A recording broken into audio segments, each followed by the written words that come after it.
School की एक आदत मुझको बहुत खराब लगती है। स्कूल की मुझे सारी आदतें खराब लगती हैं। उनमें में से एक ऐसी आदत है जो आज तक सबका काटती आ रही है। जब मेरा बचपन में इंग्लिश का काम नहीं पूरा होता था तो मास्टर पूछता था कि काम क्यों नहीं पूरा किया। सर हिंदी का याद करना था, गणित लिखनी थी, खेत में पानी भी लगाना था। तो क्या आप पानी ही लगाओगे, फिर पढ़ाई लिखाई बंद कर दो। Sorry sir. और हिंदी पढ़ रहे थे, क्यों? अंग्रेजी तो इम्पोर्टेंट है नहीं। सॉरी सर, अगली बार गलती नहीं होगी। और गणित लिख रहा था, सारा काम हो जाएगा मगर मेरा काम नहीं होगा। हो जाएगा सर, हो जाएगा। नहीं, मैं तुझे गधा दिखता हूँ, जो तू नौटंकी बता देगा तो मैं कुछ नहीं कहूँगा। नहीं सर। तुझे मुझसे डर तो लगता नहीं है? क्या बोल रहे हैं सर? तुझे तो मुर्गा बनाकर पूरे फील्ड में नचाऊंगा। क्या दिमाग खराब कर रहे हो? सॉरी बोला ना। ये मास्टर मादरजात यही करते हैं, एक बच्चे को हजार हजार विषय दे देते हैं और उसके बाद उसमें उसकी गाड़ मारते हैं। ये मास्टर केवल बच्चों को मारने पीटने का मौका ढूंढते रहते हैं। इन मास्टरों को इतना ज्यादा सेंस नहीं होता है कि एक बच्चा हर विषय में तेज हो ही नहीं सकता, और फर्जी बच्चों को हर विषय में उसको पीटते रहते हैं और बाद में बोलते हैं कि अरे बेटा, हम तो ये तुम्हारे भलाई के लिए कर रहे हैं। अरे घंटा का भलाई कर रहे हैं। अगर सचिन तेंदुलकर को बचपन में उसे बैट छीनकर यह कहा जाता कि पढ़ाई लिखाई कर ले या मैच ही खेलता रहेगा, लेकिन पापा मैं पढ़ाई नहीं करना चाहता हूँ, मैं क्रिकेट खेलना चाहता हूँ। जब परीक्षा में फेल हो जाएगा तो खेलना क्रिकेट। अरे शर्मा जी के लड़के को देख, पूरे स्कूल में टॉपर है, अच्छी सरकारी नौकरी कर रहा है, और तू? लेकिन पापा मेरा पैशन क्रिकेट है। पैशन गया भाड़ में, नौकरी रिटायरमेंट के बाद तुम्हें घर बैठे पेंशन भी मिलेगा। मैं नहीं करूँगा पढ़ाई। कैसी नहीं करेगा पढ़ाई? तुझे तो मैं सचिन तेंदुलकर बचपन में पढ़ाई लिखाई छोड़कर क्रिकेट का अभ्यास किया और आज वो क्रिकेट का भगवान कहलाता है। अगर वो इस क्रिकेट का अभ्यास ना करता और केवल पढ़ाई लिखाई करता तो वो भी आज केवल एक नॉर्मल से नौकरी ही कर रहा होता। मगर मास्टर मादर ये भोसड़ी वाले एक बच्चे को 12 विषय दे देते हैं और उसको हर विषय में उसको पीटते रहते हैं, और अगर किसी विषय में काम ना पूरा हो तो उसकी धुलाई करते हैं। अगर तुम आइंस्टीन को पकड़कर उसको आल्ट के विषय दे दो तो क्या वो आल्ट बना पाएगा? बन ही नहीं पाता, कोई सवाल ही नहीं उठता है। जब अल्बर्ट आइंस्टीन ने खुद कहा है कि ए मछली, तू इस पेड़ पर चढ़ के दिखाओ मेरी तरह। नहीं चढ़ सकती, तेरे में बुद्धि ही नहीं है, तू गधी है, तू किसी काम की नहीं है। अबे चूतिए, तू पहले मेरी तरह पानी में तैर के दिखा और पानी में रहकर दिखा, तब मैं पेड़ में चढ़ूंगी। मगर मास्टर लोग तो यही करते हैं, जो विज्ञान में तेज है उसको आल्ट में रख देते हैं और जो आल्ट में तेज है उसको इतिहास में रख देते हैं। ये मास्टर बिल्कुल से चूतिया हैं।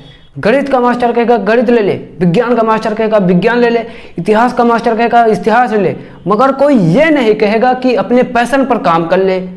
एक बच्चे को 12 विषय दे दी जाती हैं। मान लो वो बच्चा मैं हूं और मैं लीडर बनना चाहता हूं, तो मैं क्यों फर्जी उन 12 विषयों को पीठ पर लाद कर अब सुबह सुबह स्कूल जाऊं और वहां से धुलाई करवा के अपने घर पर शाम को लौट के आऊं?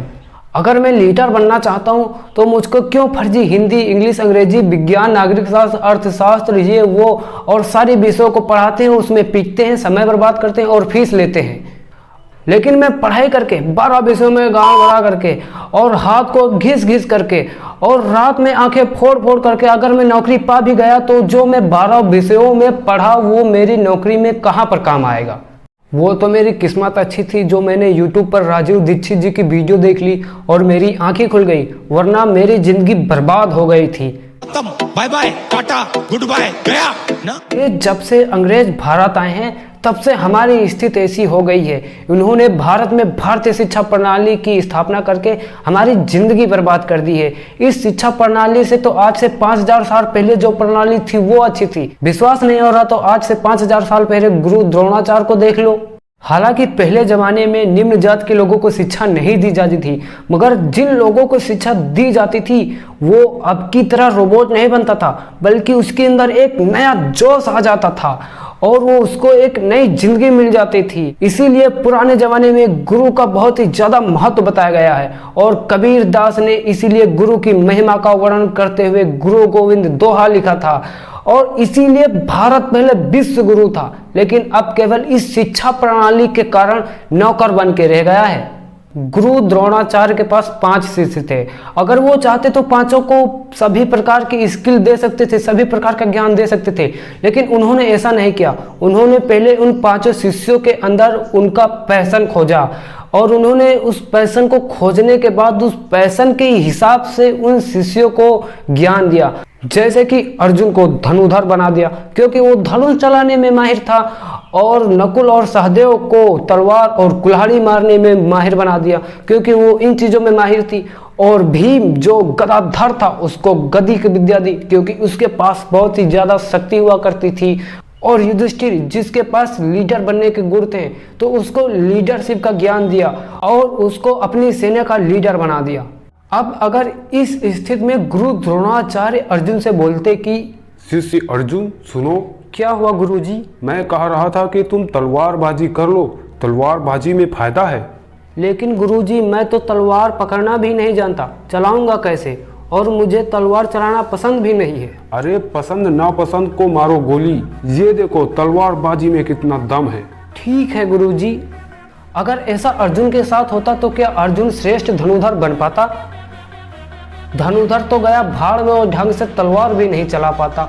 लेकिन हमारे स्कूलों में तो यही होता है, बच्चों के पैशन को मारकर उसके फालतू के विषय पढ़ाई जाती हैं, इसलिए बच्चे असफल हो जाते हैं जीवन में। अब आपके मन में ये सवाल आ रहा होगा कि अगर हम एक ही विषय को पढ़ेंगे तो अन्य विषयों में फेल हो जाएंगे। तो भाई मैं आपको बता दूं कि इस दुनिया में आज तक बिना फेल हुए कोई जिंदगी में सफल हो ही नहीं पाया। न्यूटन को देख लो, अल्बर्ट आइंस्टीन को देख लो, एडिसन को देख लो, धीरू भाई अंबानी को देख लो, ये सभी ना सभी एक ना एक बार फेल जरूर हुए हैं, उसके बाद सफल हुए हैं।